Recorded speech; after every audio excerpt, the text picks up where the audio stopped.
Out of time, so say goodbye. What is yours now is mine, and I dream broken dreams, and I make them big. And you know how it goes, broken dreams, Drew McIntyre's old WWE theme. I tell you what, if I was in charge of WWE today, dear viewer, I'd be giving that theme straight to Randall Keith Orton. The lyrics, they just fit the scenario so perfectly well, don't they? Hell in a Cell on Sunday, Daddy Drew McIntyre had his WWE Championship taken away from him by Randall Keith. Randall Keith.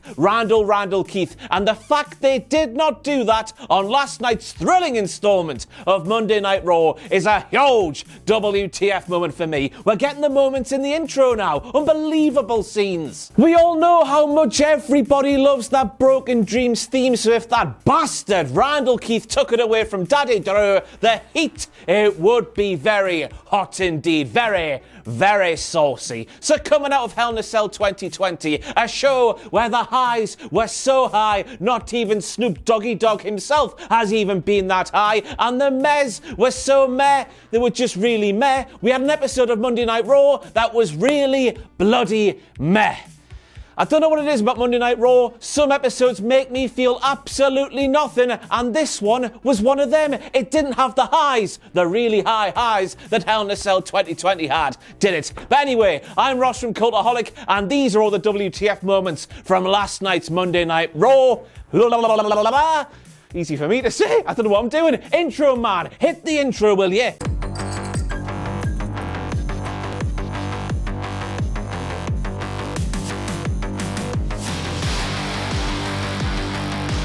Now, for the first time, I listened to the brand new theme song for Monday Night Raw. I listened to them lyrics. And to be honest with you, when I heard the lyric, it's that time again, better grab your balloons and invite your friends, I was asking the question, what the hell is this song? What's it about? And more to that point, who actually has balloons to grab? Who has balloons just sitting around their house for the off chance you might think, ooh, I need to grab my balloons, head round to my pal's house and watch Monday Night Raw? Who has balloons to just go, whoop, I've got me balloons now, let's go to me pals. If I need balloons, I need to go out the house, head down to Home Bargains to buy some balloons. Who just has balloons hanging about? The people who made this song probably do, and they're called NF, and clearly they are weirdos. And as we continue to listen to the lyrics for the new theme for Monday Night Raw, we continue to learn that NF, whoever they are, I don't know who they are, I stopped knowing what was new, hip-hop and happening in the music world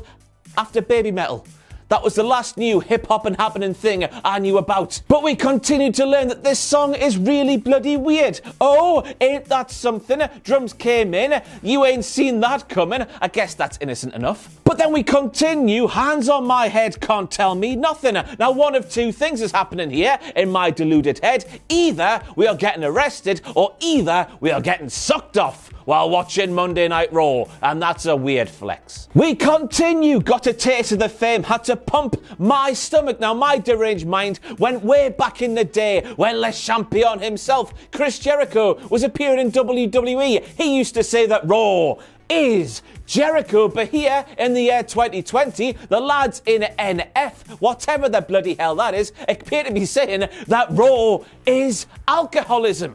Pump the stomach? What you on about, man, lads? We all know that Monday Night Raw can be bad at times, but it's not so bad you have to turn to the bottle. Come on, man, you're overreacting. And then finally, as I round off these WTF moments from the theme song for Monday Night Raw, something I don't think I've ever done. I don't know why I'm doing it, but we've made it here now, so let's continue. OCD trying to push my buttons. I said don't touch it. Now y'all done it.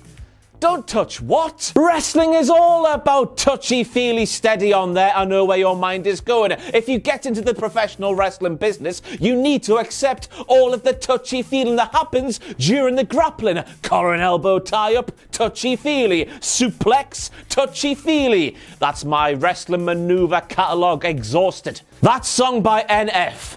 Bit weird. And I was hoping this wouldn't happen, dear viewer, but they're still going for it. WWE are still calling Survivor Series the one night of the year where the superstars of Raw and SmackDown go head to head and after what we've been through over the past year in WWE in particular, do I need to tell you why that line there from Tom Phillips himself, who was face fornicating the poo out of a line on WWE commentary? By the way, do I need to tell you why that's a WTF moment? Do I bollocks? You're a very clever person and don't let anybody out there tell you otherwise. Let's just accept this is going to be a thing on WWE TV over the next 3 weeks. Let's just accept people on these shows are going to say this line, this absolute bollocks, more times than Colonel McSweaty Bollocks himself has to dab his little sweaty brow. Oh, let's just move on with our lives. But crucially, and also another WTF moment by the way, as the Survivor Series logo shown at Hell in a Cell had a little bit of yellow in there. No mention of NXT on Monday Night Raw. And that's a shame because Survivor Series last year, it was really rather good, wasn't it? Yes, it was. They will be missed. And then we learned that AJ Styles is really big associate who still hasn't been given a name for some strange reason. How long does it take to come up with a name, WWE? Pull your fingers out your arses, man. We learned that he doesn't like to be talked to or looked at. I mean, not being talked to, that's fine. I hate being talked to, and that's because I can't hold a conversation, because I am a hermit crab. But I've got to ask the question why a 19-foot man with an outstanding wardrobe, his threads, they are fresh. I don't suit that lingo at all. Where a man with an outstanding wardrobe, why he would get involved with World Wrestling Entertainment, where quite literally the entire eyes of the world are on him each and every week. If he doesn't like being looked at, it makes no sense, does it? But this right here, this might just be the strangest ever way we've gone to a commercial break in WWE history. Because right here we're looking at AJ Styles' associate cradling Jeff Hardy like Jeff Hardy is a giant baby in his arms. And I'm only making this a WTF moment because when we came back from that same commercial break, we were just watching action that was happening inside the ring. I need to know what happened that got Jeff Hardy out of that position there and then back into the ring. Did the associate put Jeffrey Hardy over his knee like the giant baby that he is in that image there and feed him a bottle of milk? Who knows what went down? What we do know, Kevin, dun dun dun dun dun dun dun dun dun, is that was a really weird way to go to a commercial break. And this might just be me, but I reckon Kalisto needs to be removed from that Titantron there. The last I saw, the Lucha House Party was squabbling like little children, and then what's more, Kalisto got drafted to SmackDown, and the other two, that's disrespectful. Lince Dorado and Gran Metalik himself, they got drafted to Raw, meaning the Lucha House Party surely they're done. They're squabbling. They've been drafted to different shows. How do they come back from that? And don't you dare tell me the Lucha House Party being drafted to different shows is the same as the New Day being drafted to different shows, because the New Day's bond is really bloody strong, whereas the Lucha House Parties, clearly it wasn't, was it? And we should come to expect that, shouldn't we, since they are all made from papier-mâché, because pinatas and that. But then again, I need to provide a caveat for this potential WTF moment. I can see why WWE didn't update that Titantron there, because when it's all said and done, it's the Lucha House Party, isn't it? Who gives a toss?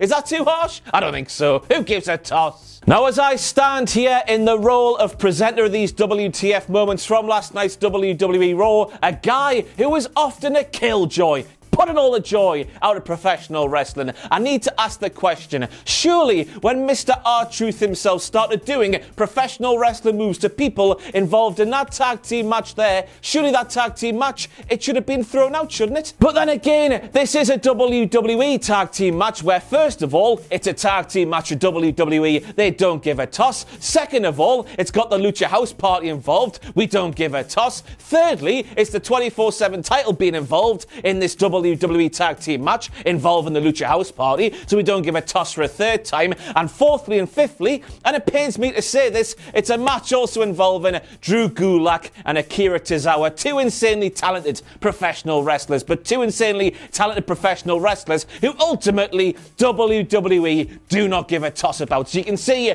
why this potential WTF moment happened. no one gives a toss. Which is a shame, of course, because WWE do have their own rule book, and as Dwight K-Schrute told us not too long ago, learn your rules, you better learn your rules. If you don't, you will be eaten in your sleep. How? Now, I've seen a lot of people on the interwebs asking what the two numbers on the side of Bray Wyatt's hat mean, and I reckon they're in reference to The Undertaker. First of all, because The Undertaker made his WWE debut at a Superstars taping that took place on the 19th of November 1990, and also it could be in reference to that there from the build-up to the very disappointing 25 years of The Undertaker back in Survivor Series 2015. Whew. Which means, everybody, at Survivor Series, we're going to see that, in my opinion, that right there. Fire, bone, fun, yard match. WWE, as I was saying way back in April, give us this match, you cowards, I dare you. And I don't know if it was just me, but I was shocked to see boos piped in from the fake crowd directed at Mr. Adam Pearce. I'm asking the question, everybody, what has Adam Pearce done to deserve getting booed besides from wearing that horrible red shirt? Poor Adam. Now, colour me confused, dear viewer, because now we have Tom Phillips, who appeared to be getting confused himself. Tom Phillips claimed that Elias was the man to ruin Jeff Hardy's chances of winning the Survivor Series qualifying match against AJ Styles. And I'm asking, how, Tom, how? Tom claimed Elias helped AJ Styles to defeat Jeff Hardy, and I went back and watched this just to check if it was right, and I think it's right. I hope it's right. If it's not right, I've got serious questions to ask about what's going on inside my head, more so than I have done over the past 6 weeks. But Tom claimed that Elias helped AJ by attacking Jeff. But I went back and watched it, and that attack happened after the final bell had already happened. AJ Styles' phenomenal forearm, pinfall, Jeff stands up in the ring, AJ's at the top of the ramp, Elias twats Jeff upside the head with a guitar after the match had finished. And I was thinking maybe, just maybe, Tom Phillips is referencing the devastation Elias did to Jeff Hardy at Hell in a Cell on Sunday night. But you go back and watch that match, and Jeff hit Elias with the guitar. So I've got no idea what Tom Phillips is talking about here. Do you? And I've got to be a bastard, an utter bastard, and mention this fan here. She is a very happy WTF moment. That fan there is doing the Jeff Hardy air humping celebration moments after Jeff Hardy attacked Elias from behind, costing Elias that Survivor Series qualifying match against Keith Lee, and she's doing all that while wearing an Elias t-shirt. She is celebrating the downfall of the Drifter while wearing the Drifter's merch, and that's something. So Monday Night Raw is an asset of the Hurt Business because they are WWE Monday Night Raw superstars. Retribution were trying to hurt Monday Night Raw, the asset of Raw superstars, the Hurt Business. So in riposte, the Hurt Business have struck up a deal with WWE to rid WWE of the liability to their asset called Retribution. WWE telling a story that shouldn't make sense, but makes absolute complete sense. Mwah! Lovely. We have heels doing babyface things against more heely heels, but still coming out as heels at the end of it. And I think that's absolutely fantastic. It's wonderful when professional wrestling, first of all, tells stories, but second of all, tells stories that make sense. WWE, fantastic stuff. More of this, please. I only make this a WTF moment because normally the storytelling in WWE is pish poor, as the Scottish would say. And I know we should have come to expect this sort of thing happening now that Retribution are fully fledged members of the Raw roster. That's a WTF moment all in its own right. I covered it slightly during the Hell in a Cell WTF moment. If you want to see why they are a WTF moment, watch that video, why don't you? All the fun. So because they are fully fledged members of the Raw roster, they no longer come through the back door of the Thunderdome. Dear. They come down the ramp like a normal WWE superstar would. So to try and make them look... I don't know what they're trying to do here. Basically, WWE, instead of filming them normally, get their cameraman to do something like this. I'm going to bang everything here. Hang on. We're going to do this properly, everybody. I want to show you, just in case you haven't seen Monday Night Raw, who's put the light there. The camera leg is Right, here we go. I've got it out. They do this, basically. They do this. Whoa, I'm crazy, me. Oh, I'm crazy. I'm going to hurt you. I'm part of Retribution. Look at how crazy I am with me camera that looks like it's being worked on a ship in a very rough sea. Oh. And in my opinion, WWE, all that kind of look does is make you look like you hire really incompetent and irresponsible cameramen who drink on the job. It looked crap. And now we've got to talk about reckoning. Not the concept, the human being, Miriam. Now, it turned out during that match between the Hurt Business and Retribution that she got a bit of an itch all over her body, but we couldn't see what was causing that itch. She was going mental. She was going radio rental. She was saying, "Get off me, invisible itchy thing, get off me." What was going on? Nobody had any idea. But while watching Mia Yim scratch controllably and saying, get off of me," when there was nothing there, reminded me of an article I read on a horrible clickbaity website that was telling me about somebody who took some meow. Google meow. It's some kind of drug. And they started tripping balls and started scratching themselves so hard they eventually ended up ripping off, no easy way to say this, men ripped off their scrotum because of the drugs and because they were tripping balls and what they were feeling and all of that stuff. And that's what Miriam was doing last night, just without the scrotum bit. But of course, then we found out that Miriam was only providing a distraction to get Hurt Business members eliminated from this elimination tag team match. She did it for one man, and then she revealed, like Alan Partridge himself, "There's nothing wrong with me, referee. I'm just pulling your pisser." But this, in my opinion, provides us with another WTF moment. Mia reckoning, if you're going to do that, keep up the charade until there's at least one member, or at most one member of the Hurt Business left. Why give up the game when the odds are still pretty even? Made no sense. Silly heel. Why does Randy Orton's head in that picture there look like it's detachable from Randy Orton's body? What the hell have they done there? They can't just take a picture anymore. We have to edit it and make it look stupider. I've just said stupider. More silly than it would have originally. Makes no sense, that. What are they doing? And now we make that no wins and 4 straight defeats for Retribution in televised WWE matches. And what's more, just like at Hell in a Cell, they lose the match, and then Ali, with all of his pals either knocked out or in the back having been eliminated, he runs away. This is the Retribution formula. It would seem we talk hot air, we talk absolute bollocks. That means nothing because we don't back it up in the ring because we lose. Then we run away. What's the point? Stop it. They're already dead. It just makes you feel so sorry for every single member of Retribution. They grew up dreaming of being a WWE superstar. They worked so hard to make it to the Performance Center. They worked even harder to make it out of the Performance Center and onto NXT TV or straight to the main roster in the case of Mace. And now this is happening to them. They've been given a crappy gimmick and they're not being helped at all, are they? WWE, they're not giving them a chance. It's hard to watch. Poor bastards. And I don't know about you at home, but I had to have a little bit of a chuckle to myself when I heard Dana Brooke saying, "How? Nia Jackson, Shayna Baszler, me and my pal Mandy Rose, we haven't been defeated since we became a tag team on Monday Night Raw." And she said this like she had taken Goldberg and Asuka's respective undefeated streaks, put them together to make a massive 25-year undefeated streak. But it turns out that the team of Mandy and Dana have had 2 matches on Raw. And I only make this a WTF moment because they're supposed to be baby faces, are they? I think they are. Mandy certainly is, going out with my pal Otis, but I guess Dana is as well. But she said this like a bona fide heel would. And then when you remember that Mandy and Dana took part in a 4-way tag team match that was won by Shayna and Nia, her argument doesn't even hold up really. They didn't win that match, did they?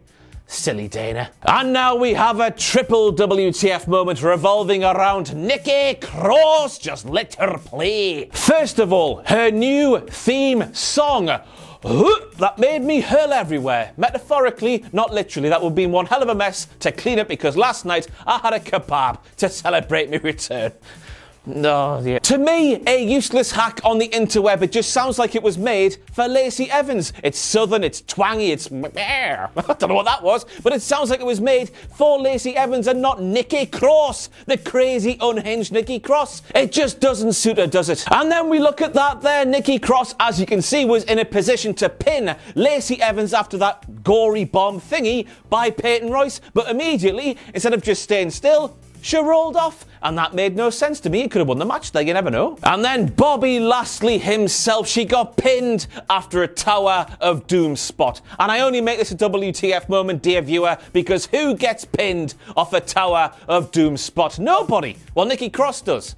Yeah, Nikki Cross does, because it happened last night on Monday Night Raw, but very rare indeed. And then I think that's it in terms of WTF moments from last night's Raw. I guess we could look at Matt Riddle once again losing a professional wrestling match inside of a main roster ring, but then again, I don't think Matt Riddle is going to win half the amount of matches Matt Riddle thinks he should win inside of his own head, so is that really a WTF moment? I don't think it is. And then the show closed out with The Fiend coming out to stand still behind Randy Orton, which I guess could give us another WTF moment. The fact that once again The Fiend is in a world title picture when in this hack's opinion he should be nowhere well, he doesn't need a world title feud. I love the callback to 2017 WWE where we had Randy Orton attacking Bray Wyatt and turning all Tom Jones by burning down the house. What a tune. But The Fiend, he does not need to be in world title pictures, WWE. He can still be a captivating and very engaging character without a world title around his waist. I don't know if it's just me, but when I see The Fiend, the world champion with his weird little title, I'm always thinking that man's gonna lose that thing somehow, and that stuff worries me greatly. We got away with it over the summer, of course, but how many times can he keep doing that before that becomes way too predictable? Just stop putting him in there for a while. He should be an attraction, appear once a month, something like that. Make him feel special, why not? It's Christmas. Nearly. But that's it for your WTF moments from a really meh episode of Monday Night Raw, in my opinion. Once again, if you've sent me a message of support after the WTF moments for Hell in a Cell went live last night, easy for me to say, thank you so much. I'm still getting a lot. It's still really emotional. I still really appreciate each and every last one of them from the bottom of my big fat heart. Thank you so much. I've been Ross from Cultaholic. You've been a sexual wank pheasant. Gimmick infringement Kane is still in prison for what he said during the WTF moments for Hell in a Cell, and that's where he deserves to be. I'll see you next time.